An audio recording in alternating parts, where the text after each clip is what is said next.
Good morning. Is it morning? It's now afternoon. Okay. And we're somewhat on time in the House today. I feel like I just stood up here to give my first speech, and now I'm standing up here to give my last speech. A little over a year ago, I was sworn into office as the state representative of the 4th Essex District. And for me, my speech today is bittersweet because I stand before this chamber today, not because of any race that I was unable to finish, or because I've decided to leave. After declaring my run for office during a special election, my district was disassembled and my hometown of Topsfield split in half. And I'm very honored to say that the dear gentlewoman from Danvers will be my representative going forward. Although incredibly disrupting and shocking to my district, this did not deter my desire or my understanding of what was needed for my district, and I chose to continue to run.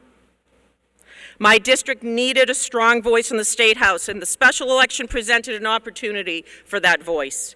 The day that I took my oath of office, a member of the esteemed chamber said to me, "Well, at least you'll be here for a little while." And those words were exactly correct.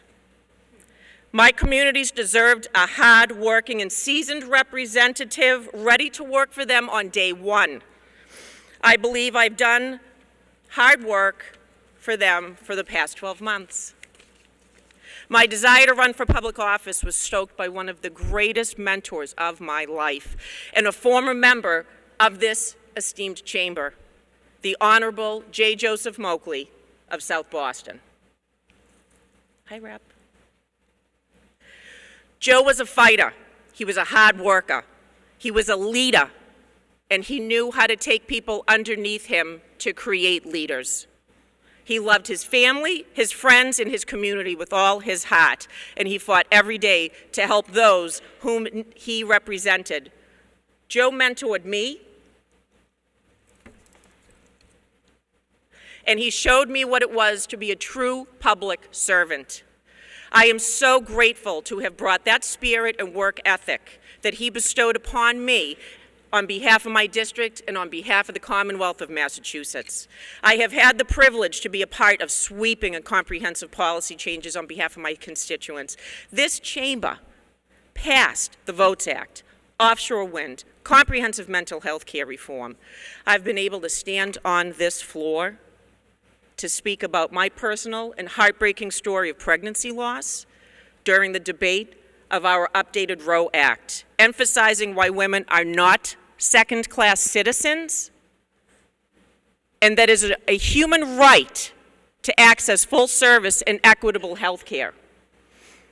I would like to say a heartfelt thank you to Speaker Mariano for being ready for the moment that Roe was overturned. You were there for me that morning that I called you, and I am forever grateful for the work that this chamber has done to give citizens hope across our great nation. In the short time I've been here, I've championed the needs of my district: infrastructure upgrades, electric charging stations, mental health access, veteran services, water resources, school funding, coastal resiliency, affordable internet access to public housing authorities, and the list goes on and on. My greatest joys as a legislator were recognizing May as Maternal Mental Health Month, taking to the floor to vote on the Roe Act, signing the Global War on Terror Memorial Bridge on behalf of the House, and easing unnecessary paperwork for our disabled veteran homeowners. I am so thankful for the help I've been able to provide to my constituents in my district. It's by far been the greatest honor of my life. I'm going to throw in a few Jeopardy facts here. I am the 220th woman to be elected to this chamber out of over 22,000 plus men. I am the only state representative ever elected from Topsfield. Please put that into your Jeopardy facts. It will come useful someday. I'm the only Arab American woman ever elected to the House of Representatives. and I'm the only Syrian-American woman ever elected to an office in the Commonwealth of Massachusetts. Perhaps these facts seem irrelevant to many, but to my community, to my family, to my girls, Rose and Hadia, these facts mean more than words can say, because representation matters. Women were granted the right to vote in this country in 1920. Women and people of color were given full access to voting under the 1965 Voting Rights Act. Arab immigrants to America had to be identified as white in order to gain citizenship. Access to this right was fought for in the Supreme Court and was concluded that those from the Middle East were Caucasian and could be granted U.S. citizenship in the 1930s. Actually, I believe it was the 1940s. My grandfather's family escaped a genocide in Syria, settling in the South End.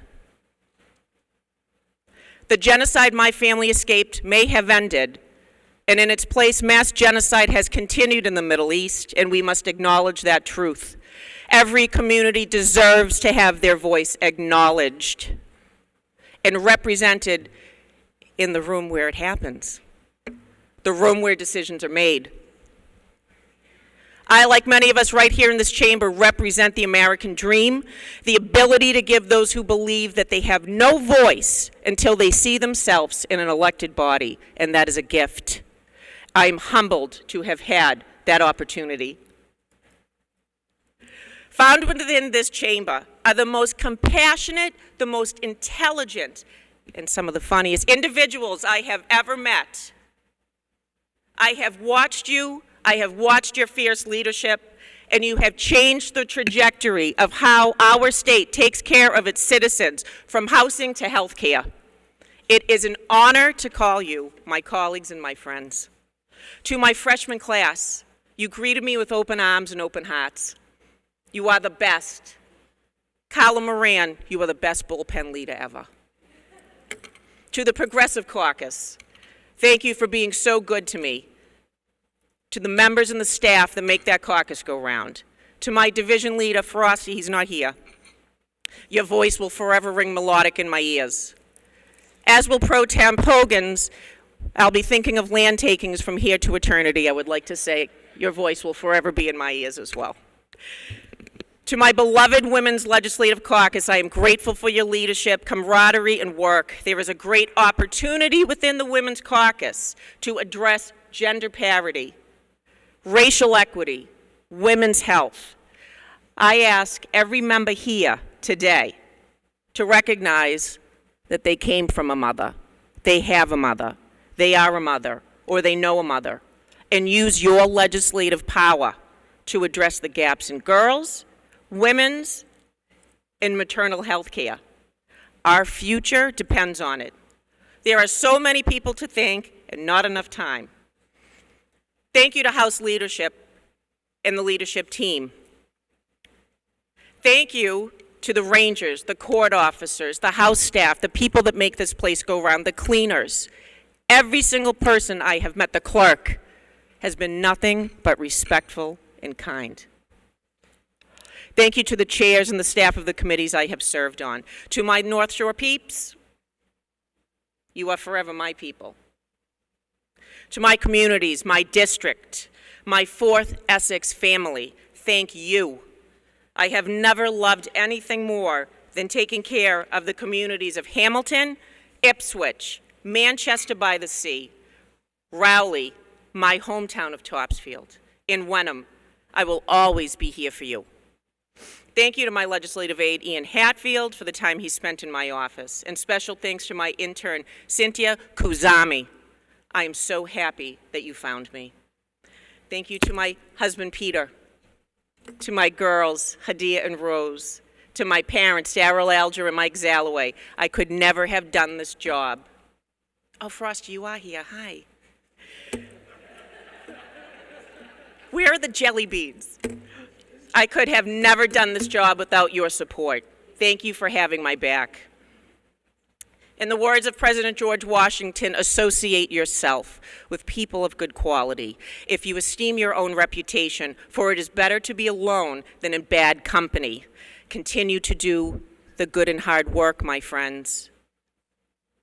I can't wait to see what you do next. Godspeed, God bless, and thank you from the bottom of my heart. Great, thank you.